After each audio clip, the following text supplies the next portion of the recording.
Okie dokie. What is up, everyone? Hope you are doing very, very well. Just going to move this laptop backwards a little bit so I can be a little more comfortable. All right. Well, happy Sunday, everyone. It's currently 4:04 for me in Calgary. Welcome to episode number 34, I believe, 34, if I'm not mistaken, of Azren's Journal. For those of you who are unfamiliar with this particular segment on my YouTube channel, it's pretty straightforward. This is a series of videos where I talk about my personal language learning journey, and of course, give you guys a whole bunch of different language learning tips. By the way, I know some of you like to watch this live when you get the opportunity. I've noticed a couple comments about that recently. One thing I'd recommend for sure, because I do a lot of these live streams, right? I'd recommend you click the bell icon under this YouTube video. So you can subscribe, which obviously all of you have, or most of you have. But you can also click the bell icon, which means you get notifications when I go live. So that is something I'd recommend you do if you enjoy watching these videos live and you'd rather actually be watching live versus recorded. It doesn't always work. I know sometimes people have clicked the bell icon and they don't always get notifications. That is a little bit of a YouTube kind of issue, I suppose you could say, in quotations, but at least there's a higher likelihood of you getting a notification. Well, let's just dive in here. I mean, we'll go into a couple of personal life updates. Number one, it's a lazy Sunday, as you can see. So my hair looks like a mess when there's no hat on it. So let's put that hat back on. Lazy Sunday today. I've got some work stuff that I'm doing. I'm teaching for a couple of hours this evening on Skype. So I've got a French lesson and a Spanish lesson. I've got to go buy groceries, so buy food today. If I have time, we'll see. I will potentially go and mow the lawn, but not sure if that's going to happen. And yeah, a couple of like random casual work related stuff and basically just bumming around at home for the most part. It's basically what's going on. The weekend as a general whole has been a pretty standard weekend, aside from one thing, which is very upsetting or slightly upsetting. So on Saturdays, as I've said many, many times, I run different language learning get-togethers and events. So the most standard event we have is a coffee shop event where we practice different languages. So we have a French, a Spanish, a Mandarin, and an English practice event. So those are always fun, right? But but one thing that's kind of annoying right now is the location where we host the events has a lot of construction in that area, meaning the parking lot where I normally park, where it's $5 until the very next day, is inaccessible because of the construction. So I found a secondary parking lot, similar pricing. I was very excited. But yesterday, that parking lot was closed as well. So it's very annoying. And I found a parking lot where I paid $20 until the next day. I was not happy. I was like, oh my God, this is getting frustrating. And thankfully, I have the receipt. I'm literally looking at it right now. I got the receipt and they still gave me a ticket. So I paid $20 for the parking till the very next day. And they gave me a $65 ticket despite me paying. Like I paid and everything right, and I got a $65 ticket. I showed the parking receipt to a couple people. I was like, hey, did I mess this up? Like, did I not pay properly? Like, if I paid for the wrong parking lot, like, have I done something? And clearly it looks like I haven't, but yeah, I mean, it's a weird little thing, and I've got to fight the parking ticket now and basically call them or visit their office and be like, yo, I got a parking ticket, but look, I've clearly paid. Here is the receipt. So that's probably the most exciting thing that has happened this particular weekend. What's up, Language Lover 86 in the comments? I see you in the live chat. I'll answer that question actually as well. Language Lover 86 says, hey, Azren, I see you have a hat from Taiwan. I do. Have a look. Hat from Taiwan. What other fun touristy stuff did you bring home? I brought back nothing. Very little. This drives my friends and my family a little bit crazy, a little bit, or they think I'm weird. When I travel, I, number one, don't buy anything. I buy like nothing to bring home. I don't like to buy gifts. I don't like to buy stuff for myself. I don't like to go shopping. All I want to do when I'm abroad is have a regular day-to-day life. I want to have a lifestyle that is similar to a local in that area. That's all I want to do, which means, no, I don't want to see the touristy things. I mean, I do, but it's not like top of the list. No, I don't want to go shopping. No, I don't want to buy a touristy souvenir. No, I don't want to get that. No, I don't want to get blah, blah, blah. No, I don't. A lot of the stuff that the most people like to do, it's not really the stuff I like to do. So this hat was probably one of the only things, because I needed to actually buy some hats. I like to wear hats. My other hats were really gross. This hat was really, really cheap. It was like $4 or something like that. So I grabbed it. Yeah, so I'm a bit of a weird traveler. I like to do touristy things and everything, but I'm way more interested in doing things that allow me to meet people from the area. So if I'm going to go do a touristy thing with someone I've met in the area, that's a whole different ball game. I'm so down for that, because I'm way more about the people than I am about, buying things or whatnot. So, okie dokie, let's dive into some language learning stuff here. So there's a couple things I wanted to talk about language learning wise. I want to talk about the listening comprehension, which is the title of this video. And then I also wanted to talk about one more thing, which I forget what it was, but I'm sure it will come to me as I talk in this video. So let's start with the listening comprehension, because that's the title of the video and it's a topic that I currently remember. So listening comprehension is really difficult for some people. Some people find it really, really hard. And there's a few reasons why this happens. It either happens because your vocabulary is not expansive enough to understand. This is a very common challenge. So this happens to me in Mandarin, for example. I'll be listening to someone speak and I'll hear the words they said, but I don't know what those words mean. And so I don't understand what they said. This is very common. Sometimes people know the words, they know the vocabulary, but the reason they struggle is because they don't have enough practice actually hearing it in real life situations where they have to actually respond, or where they have to hear it and actually understand. So for perhaps they've done a lot of reading practice, they've done a lot of writing, but they haven't done a ton of listening practice, which means that their ears have not been trained to actually hear and understand what people are saying when they speak. A similar challenge is sometimes people learn the language with people who have a not so great accent or pronunciation, meaning they know what the word sounds like, but the audio file of that word in their brain is an audio file that has a thick accent or is not pronounced correctly. And so therefore, when they hear a native speaker say it, it doesn't sound right. It doesn't sound the way that they thought it would, and they don't understand. It reminds me of a very comical video I saw on Instagram a few months back. Someone sent it to me. And it is a video of a child who is a very young child, probably 3, 4, 5, something like that, in a classroom. And the teacher is teaching this child, and I think it's one child, perhaps a couple, but there's one in particular you hear. And the teacher is teaching this child how to say the word future. So future is F-U-T-U-R-E. That is a spelling. So when she's teaching this word and how to say it, I will imitate exactly what this teacher lady did. Okay, ready for this? So she did exactly to the letter this. F-U. So she'd say F-U. Okay, I'll be the teacher, then I'll be the kid. I'll be two people. So I'll be the teacher first, then the kid's in a copy. So F-U, F-U, D-U, D-U, R-E, R-E, future, future. So she's teaching the pronunciation of the word future by saying it's future, because fu-tu-re, three syllables. So that child growing up, they might think, oh yeah, future is pronounced future, and that's how they're going to remember this word. So when they hear someone say future, they're not going to understand. So this is also something that can happen. Sometimes listening comprehension is actually more of a speaking issue, which sounds counterintuitive, but it is a thing. So this happens, for example, if you find yourself in conversations and you, how do I say this?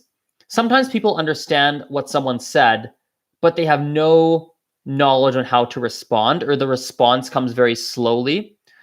I suppose it's not really a listening issue. It's more of a conversational issue, but it definitely is a challenge that people have. So sometimes you might actually understand really well, but the challenge is that you're not able to respond correctly.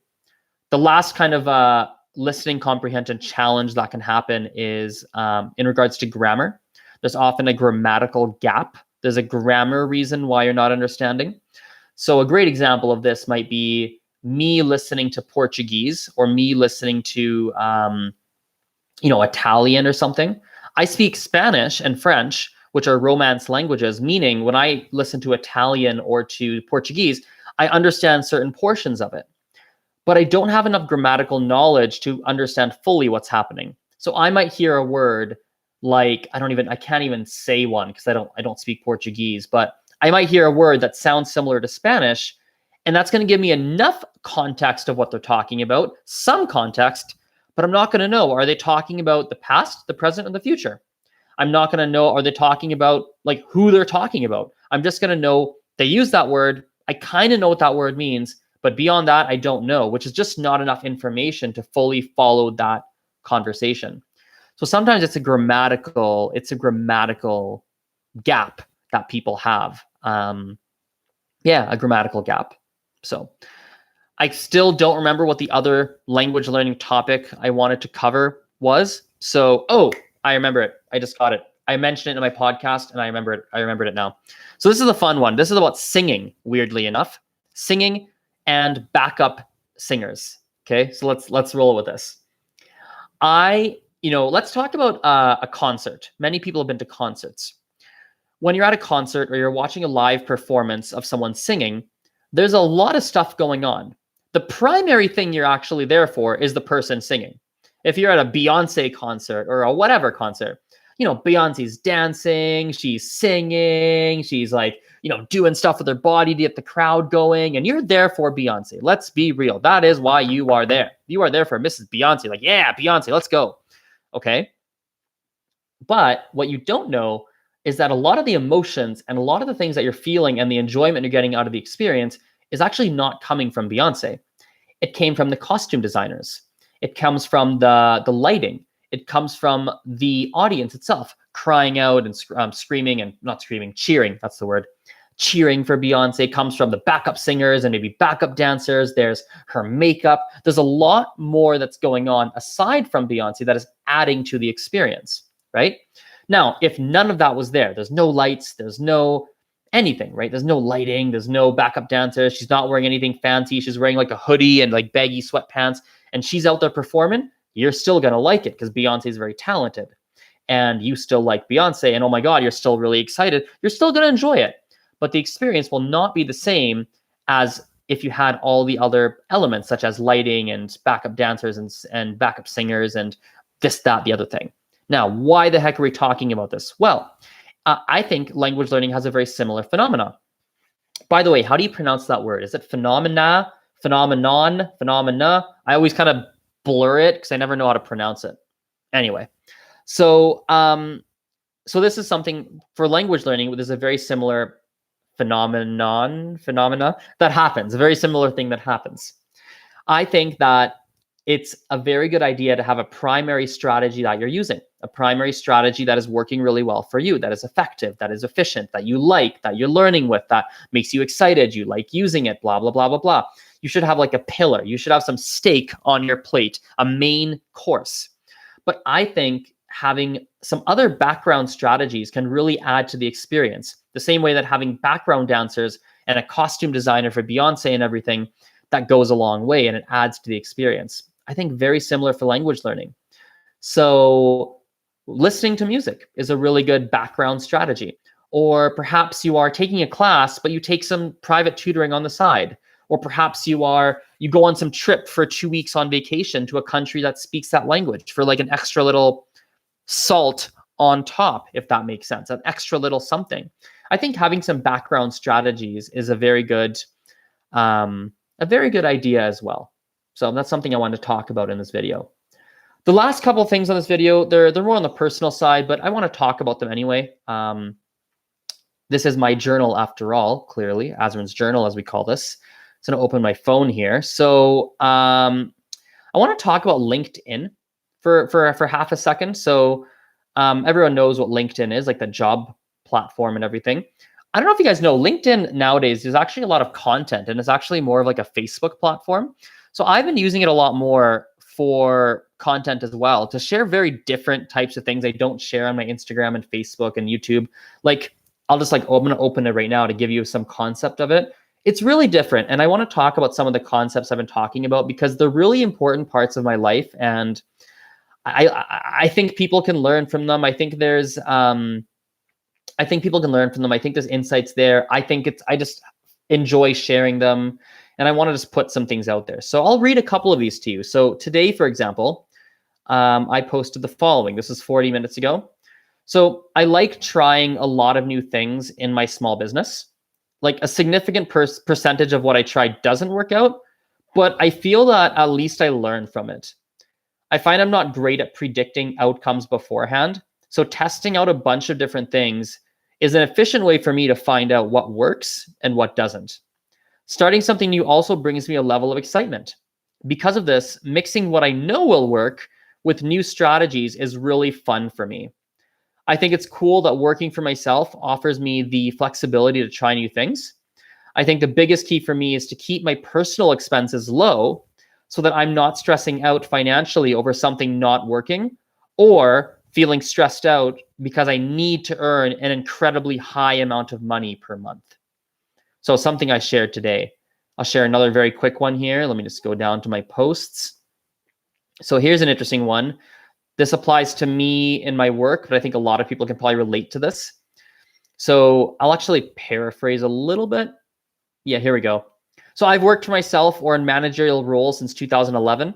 A common weakness I've had is overthinking productivity. So I don't know if you guys feel this, but do you ever have it at the end of the day where you just think about your day and you're like, man, you're just not happy about how you spent your time that day. You had too many cookies, you watched too much Netflix, you drank too much, you treated someone poorly. You just think back and you're like, I just don't feel good about that day. So I get that specifically around productivity and where I spent my time. So I said, I often feel like I didn't get enough done, and it messes with me. I'm a lot better now than I used to be, but I'm not perfect. I just need to remind myself that A, productivity is not everything. B, my emotions don't change how much I did versus didn't get done in the day. C, if my mind is crowded, I need to step away and meditate. It's the same as if I eat too much. I need to give my body time to digest. D, make a plan for the next few days. A bad day feels way less significant if I know I have a solid plan to make up for it over the next few days. And then E was put things into perspective. There's way more important things than being productive. For example, right now, I should be grateful that my health is in a good enough place for me to even have a chance to ponder productivity. So that was something I talked about. So a lot of stuff like just personal stuff, usually more work oriented, a little bit language oriented too. I do share language learning tips, but just like a personal work blog, I suppose you could say, talking about the stresses of being self-employed, talking about some of the learning points. I mentioned a good tip the other day that's been working for me. Let me share it with you here. It's about remembering names. So shoot, let me go. Where can I find it? Oh, I hope I can find that post. It was a really, really good one about remembering people's names. Let's see if I can find it here. Do you ever find you forget people's names? I find that this happens to a lot of people. You don't remember. Here we go. I found it. So I'll read this out to you. So a lot of people I meet say that they are bad with names because they often forget them. I meet a lot of people in my line of work because I host about 10 to 20 events per month. As a result, I often forget names too. I realized why this happens to me, and I found a solution that has been working. I forget names because I don't share a deep enough connection to that person. Therefore, trying to remember the name is similar to memorizing some one-off fact, which is not easy. What has been helping me to be better with names is to put more focus on getting to know people at a deeper level. If I feel closer to you, I'm more likely to remember your name. Another thing that helps me is repetition. I've realized that on average, it takes me about 5 times of hearing someone's name before it really sticks. I just apologize profusely and explain that I'm repeatedly asking them their name because I genuinely want to remember it and build a connection with them. So these are some things that I talked about. These are some different things I talk about on my LinkedIn, which they come out in little inklings on my YouTube and Facebook and Instagram and different places. But so far I'm liking using LinkedIn as a very dedicated place to share these kinds of things. So wanted to share that. There's some cool stuff that I'm doing there that I would appreciate if people followed, and I think a lot of people would probably learn something from following it. So anyway, I'm going to wrap this up. It's been 20 minutes. I usually like to try and keep these about 20 minutes long. So thank you for watching. I appreciate your attention. My link, oh, by the way, my LinkedIn, I should give you the name of it. The LinkedIn is Azren the Language Nerd. So super easy to find. You'll find me that way. Just search it and you'll find me that way. See you, everyone. Hope you have a good rest of your Sunday and weekend, and we will chat next time. Bye for now. See you.